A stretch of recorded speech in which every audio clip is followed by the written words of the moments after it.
नमस्कार, hot topic में आपका स्वागत है। मैं हूं Akhilesh Sharma. Uniform civil code यानी समान नागरिक संहिता बीजेपी का पुराना एजेंडा है, लेकिन प्रधानमंत्री नरेंद्र मोदी ने कल लाल किले की प्राचीर से इसे नया नाम देकर एक नई बहस छेड़ दी है। प्रधानमंत्री ने यूनिफॉर्म सिविल कोड को सेकुलर सिविल कोड कहकर विपक्ष के सामने मुश्किलें खड़ी कर दी हैं। इसके साथ ही अपने साथी दलों के लिए एक ढाल भी तैयार कर दी है। पीएम मोदी ने कल लाल किले की प्राचीर से कहा कि धर्म के आधार पर बांटने वाले कानून दूर होने चाहिए। देश में एक सेकुलर सिविल कोड की जरूरत है। गलत कानूनों का आधुनिक समाज में कोई स्थान नहीं। मौजूदा नागरिक संहिता एक कम्युनल नागरिक संहिता है। अब हमें एक धर्मनिरपेक्ष नागरिक संहिता की आवश्यकता है। जो कानून सांप्रदायिक और भेदभावपूर्ण हैं, उनका कोई स्थान नहीं है। आपको सुनाते हैं कि पीएम मोदी ने कल लाल किले से राष्ट्र के नाम अपने संबोधन में और क्या क्या कहा है। जिस सिविल कोड को हम लेकर के जी रहे हैं, वो सिविल कोड सचमुच में तो एक प्रकार का कम्युनल सिविल कोड है, भेदभाव करने वाला सिविल कोड है। ऐसे सिविल कोड से जब संविधान के 75 वर्ष मना रहे हैं और संविधान की भावना भी जो हमें कहती है करने के लिए, देश की सुप्रीम कोर्ट भी हमें कहती है करने के लिए, और तब जो संविधान निर्माताओं का सपना था, उस सपने को पूरा करना हम सबका दायित्व है।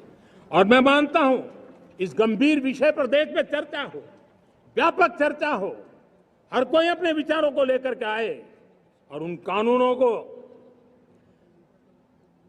जो कानून धर्म के आधार पर देश को बांटते हैं, जो ऊंच नीच का कारण बन जाते हैं, ऐसे कानूनों को आधुनिक समाज में कोई स्थान नहीं हो सकता है। और इसलिए मैं तो कहूंगा, अब समय की मांग है कि देश में एक सेकुलर सिविल कोड हो। हमने कम्युनल सिविल कोड में 75 साल बिताए हैं, अब हमें सेक्युलर सिविल कोड की तरफ जाना होगा, और तब जाकर के देश में धर्म के आधार पर जो भेदभाव हो रहे हैं, सामान्य नागरिक को जो दूरी महसूस होती है, उससे हमें मुक्ति मिलेगी।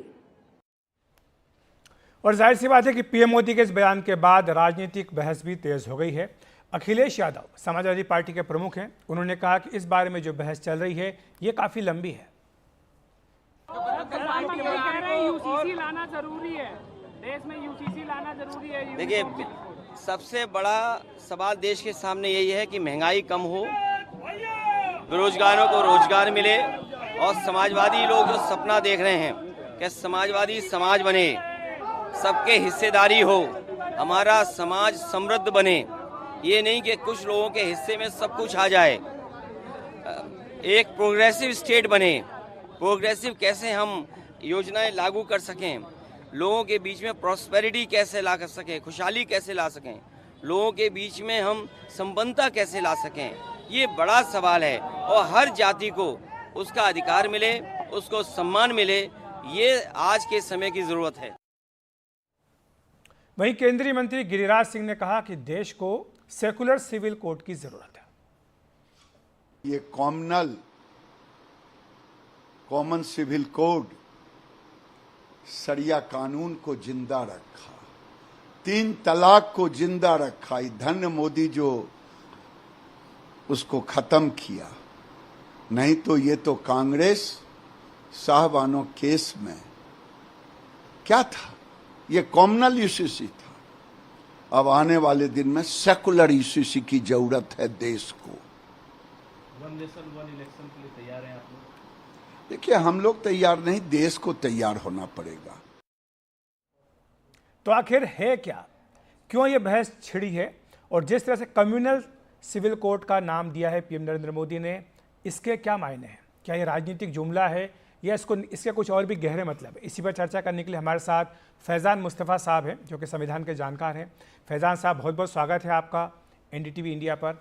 मैं तो कानूनी बात ही करूंगा, राजनीतिक बात आपसे नहीं करूंगा, लेकिन सवाल तो यही उठता है कि सबके अधिकार बराबर क्यों ना हो? क्या ये भेदभाव को बढ़ावा नहीं देता है? क्या मुसलमान समाज के ताकतवर तत्वों को खुश करने के लिए महिलाओं के साथ भेदभाव नहीं किया गया है? ये वो सारी बातें हैं जो कि कॉमन सिविल कोड के जो कहने वाले हैं, जो उनकी वकालत करने वाले लोग हैं, वो तर्क देते हैं।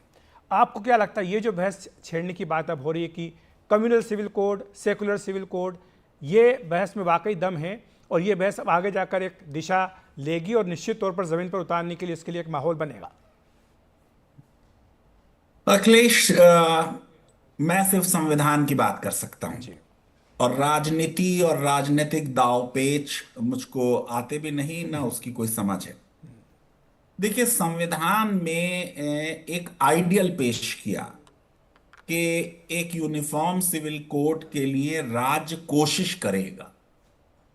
वो कोशिश में 75 साल में कोई हम ड्राफ्ट सामने नहीं रख पाए देश के, कोई हमने उस पे कमेटी नहीं बनाई। देखिए, हिंदू कोड बिल जब आया तो 15 साल लगे। 1941 में हमने हिंदू लॉ रिफॉर्म कमेटी बनाई जो हिंदू लॉ के एक्सपर्ट्स थे। उसके बाद भी हम पूरी तरह लॉ रिफॉर्म नहीं कर पाए। आप देखिए, 1955 में जब हम लाए तो एक लॉ जो हिंदू कोड बिल था वो पास नहीं हो पाया संसद में, और कांग्रेस के बड़े बड़े नेताओं ने उसका विरोध किया। कहा कि अंबेडकर एज लॉ मिनिस्टर ब्राह्मणों से और ऊंची जाति वालों से बदला ले रहे हैं। अंबेडकर का इस्तीफा हुआ as a law minister, Nehru ji को कंप्रोमाइज करना पड़ा और वो एक लॉ के बजाय 3 अलग अलग लॉ में पास हुआ। जी। उसमें हम हिंदू औरतों को जो एंसेस्ट्रल प्रॉपर्टी थी उसमें को पार्टनर नहीं बना पाए। वो बाद में मनमोहन सिंह की सरकार ने जाके 2005 में किया, और उसके बाद भी उसमें क्लैरिटी नहीं आई। उसमें क्लैरिटी सुप्रीम कोर्ट के जजमेंट से 2020 में आई। जी।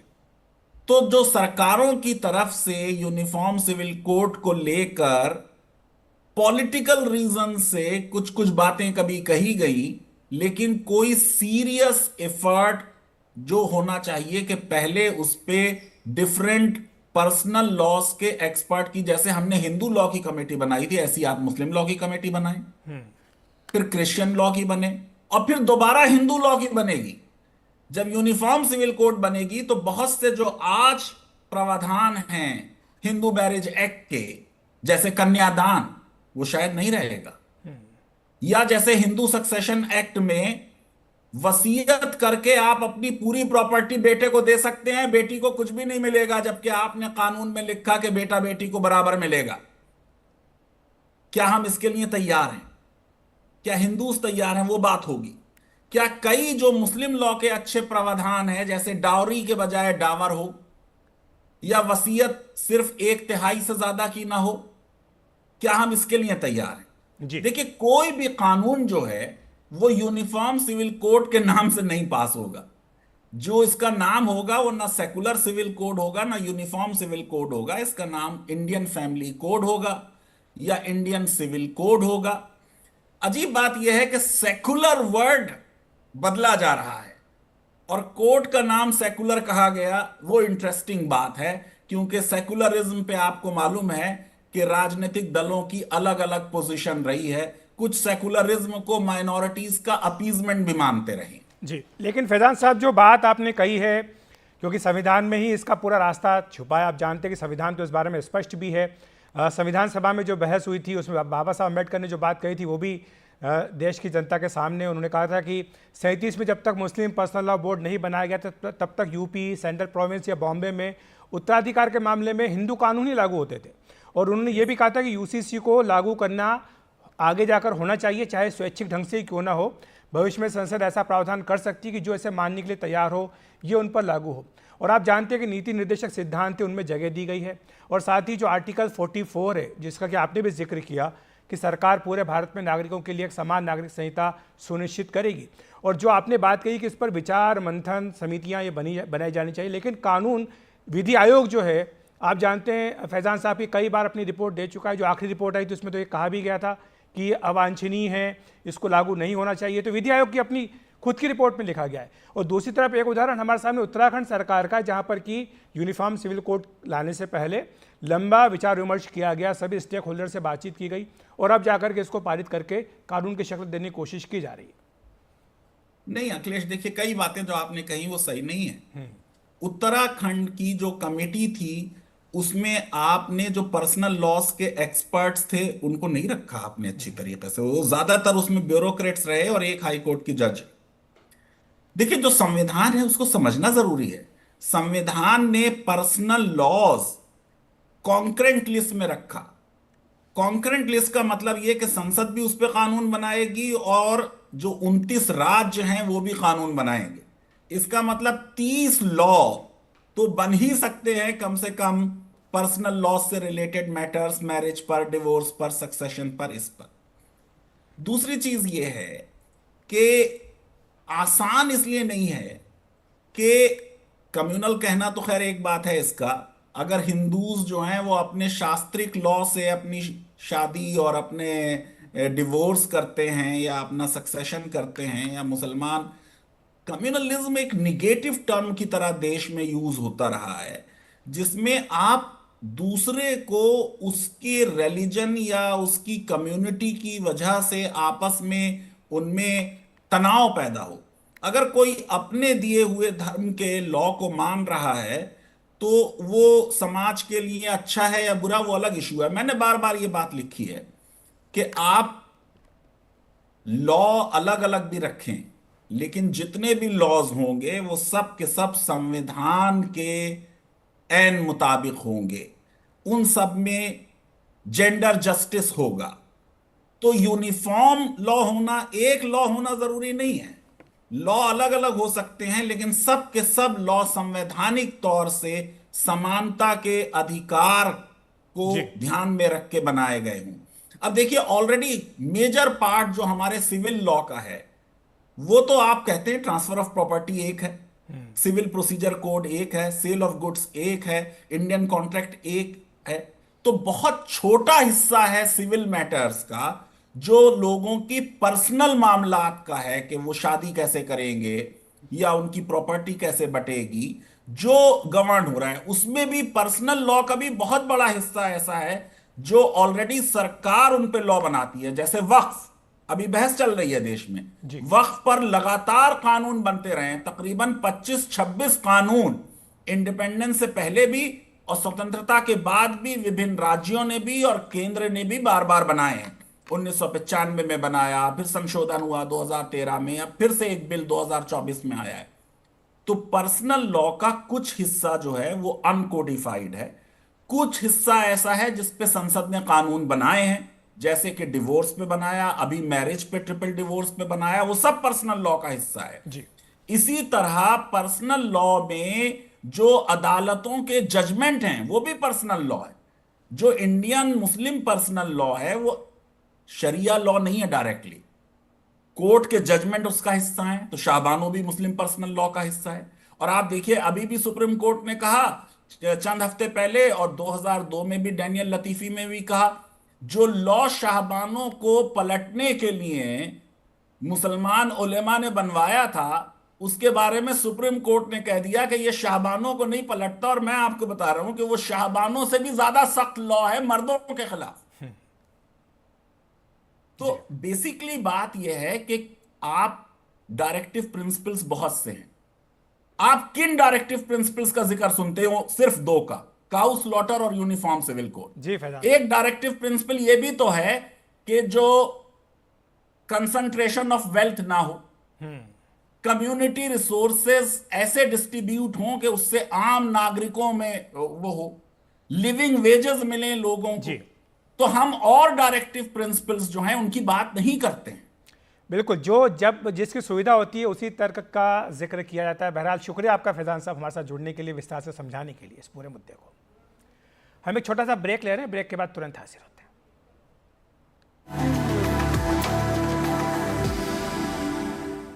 विपक्षी गठबंधन महाविकास आघाड़ी में मुख्यमंत्री पद को लेकर खींचतान आज सामने आ गई। गठबंधन के पदाधिकारी सम्मेलन में उद्धव ठाकरे ने गेंद कांग्रेस के पाले में डालते हुए कहा कि वो ये साफ करे कि मुख्यमंत्री का चेहरा कौन होगा। हम साथ साथ हैं, यही संदेश देने के लिए मुंबई के षणमुखानंद हॉल में कांग्रेस, ठाकरे वाली शिवसेना और शरद पवार वाली एनसीपी के बड़े नेता जुटे। कहने को तो ये महाविकास आघाड़ी के घटक दलों के पदाधिकारियों का सम्मेलन था, लेकिन इसका असली मकसद अपनी एकता दिखाना था। बीते कई दिनों से मुख्यमंत्री पद के चेहरे को लेकर ठाकरे की शिवसेना और कांग्रेस में खींचतान दिख रही थी। इसमें कार्यक्रम के दौरान एक नया मोड़ तब आ गया जब उद्धव ठाकरे ने सीधे कांग्रेस से पूछा कि वो बताए कि मुख्यमंत्री का चेहरा कौन होगा।